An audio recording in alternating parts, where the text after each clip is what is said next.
Salut à tous, footeuses et footeux de ma famille, c'est Thomas. Première vidéo de l'année 2018. On va commencer par un petit tour du côté des Bordelais et le Mercato, car les Bordelais, bon, actuellement, sont dans la panade. Ils sont 15e avec ces équipes Saint-Étienne, Lille, Toulouse, du deuxième chapeau européen, qui sont vraiment au fond du trou. Du coup, on cherche un peu à se renforcer du côté des Girondins de Bordeaux et du Gourvenec. Déjà, Gourvenec.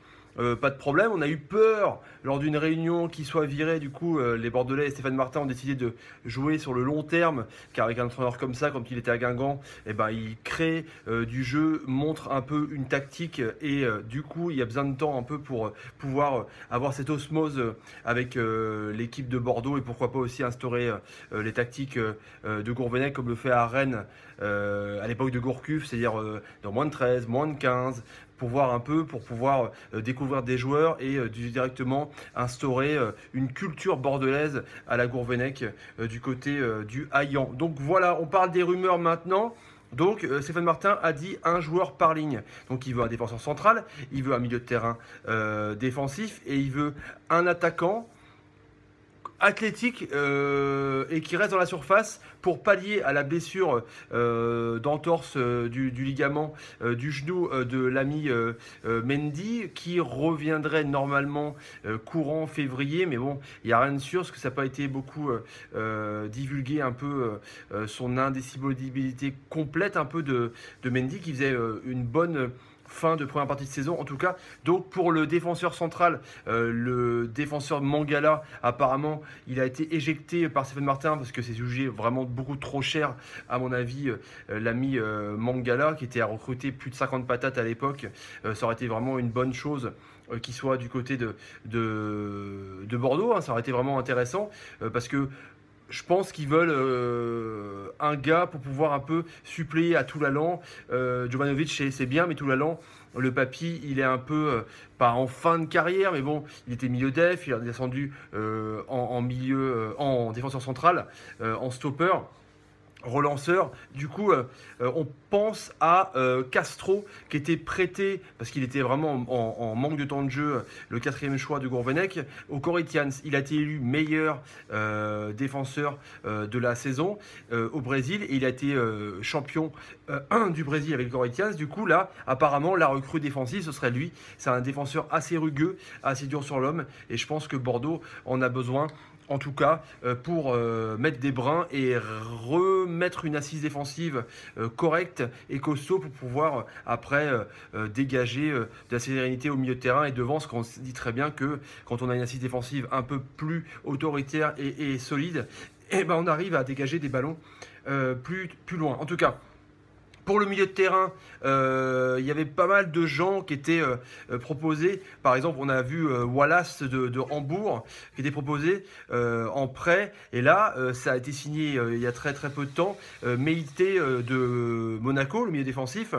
C'était un peu un flop, hein. Il était recruté à Monaco en grand espoir pour un peu remplacer Bakayoko parti à Chelsea. Du coup, là, il a signé en prêt sans option d'achat à Bordeaux, grâce à Gourvenec, qui a vraiment parlé au téléphone, qu'il a vraiment dit qu'est-ce qu'il voulait vraiment comme tactique et comme solution défensive au milieu de terrain. Donc je pense qu'avec l'ami Otavio et Plasil, ça peut vraiment durcifier le milieu de terrain. C'est intéressant. Il portera le numéro 10, l'ami Meïté.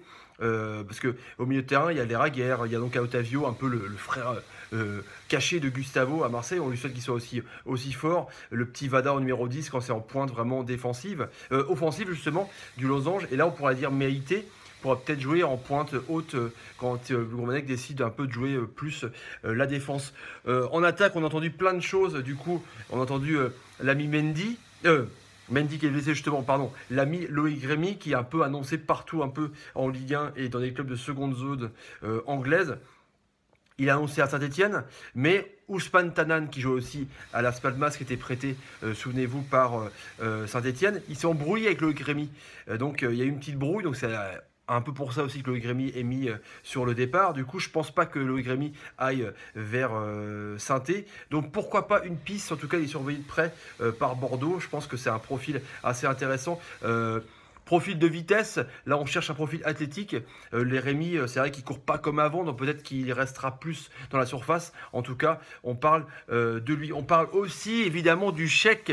Le grand Cheikh Diabaté, le retour, lui c'est vraiment un attaquant de surface qui bouge pas beaucoup, qui attend les ballons, qui est assez adroit devant le but. Il avait fait vraiment une bonne partie de saison à Metz. Là il est libre, en tout cas ce serait vraiment intéressant. Ce serait pas cher en tout cas, parce que je pense que Bordeaux veut recruter pas cher, même si il voulait recruter Amadou de Lille. C'est un peu la tendance, un milieu de terrain. Il voulait mettre 10 patates dessus. Les Russes en veulent mettre 15. Ils en veulent 25, Lille. Parce que Lille, qui est aussi, on en reparlera aussi dans une vidéo, je pense, qui est regardé de très près par la DNCG. Je pense qu'il doit vouloir un peu vendre pour pouvoir rentrer dans les clous. Parce que l'ami Lopez n'a pas les sous. On fait que lui emprunter. Donc c'est un peu l'argent virtuel. Ntep aussi en attaquant un peu de côté. On parlait de ça à Bordeaux, mais visiblement, plutôt que Saint-Étienne, Nantes et Bordeaux, il aura choisi Nice, je pense pour le salaire, parce que Wolfsburg veut que le club qui le prend paye en partie, non, en majorité, le salaire de 300 000 euros par mois. C'est pas du tout dans les cordes de Bordeaux, un peu plus de Nice, visiblement, avec les investisseurs sino-américains. Donc Ntep, c'est un peu mort. On a entendu aussi les bruits de couloir de l'ami Soderlung, qui est indésirable à Saint-Étienne. Mais bon, je pense qu'il est annoncé un peu partout parce que Saint-Étienne veut s'en débarrasser. Et il a le profil athlétique et renard de surface, attaquant qui ne bouge pas dans les 18 mètres. Mais je ne pense pas, à mon avis, que Bordeaux, ce soit judicieux de le prendre déjà, parce que c'est vraiment un joueur moyen. Et je ne pense pas que ce soit la solution efficace pour Bordeaux. Et on parle aussi de Toivonen à Toulouse qui était bien à Rennes jusqu'à ce qu'il plonge physiquement. À Toulouse, c'est toujours en dents de scie. Il joue un peu plus reculé numéro 10. On le met des fois 9, c'est pas oufissime, donc je pense pas que ce soit non plus le profil recherché. Il y a pas mal de rumeurs autour de ça, mais en tout cas, la plus grosse qui revient, c'est Rémi et la légende du Cheikh Diabaté. Mais je pense pas que c'est ça si con que ça, tu vois, parce que quand Mendy va revenir, il y a Depréville qui est là en seul attaquant de pointe de métier. Bah, je pense qu'on pourra, pourquoi pas, jouer avec les deux. Imaginez un Malcolm avec un Depréville et pourquoi pas un Cheikh Diabaté en attendant Mendy qui revienne, parce que Cheikh Diabaté, lui, il dira rien, c'est un bon gars. Quand le gars titulaire va revenir, bah, il pourra être remis sur le banc sans trop gueuler. Si tu prends un attaquant direct numéro 1 titulaire, bah, ça va un peu créer des tensions, alors que voilà, je pense que Mendy, c'est un bon joueur. Je pense qu'il faut qu'il revienne de blessure. Il est la confiance du coach, en tout cas. Voilà pour les pistes bordelaises. Voilà, les amis. Donc, je pense qu'on a fait le tour un peu de Bordeaux. On passera à un autre club demain. En tout cas, le mercato s'annonce excitant. Allez, ciao, les amis. Salut, salut, salut. Pas mal. Le retour du Cheikh Diabaté à Bordeaux. Pourquoi pas? Pas mal.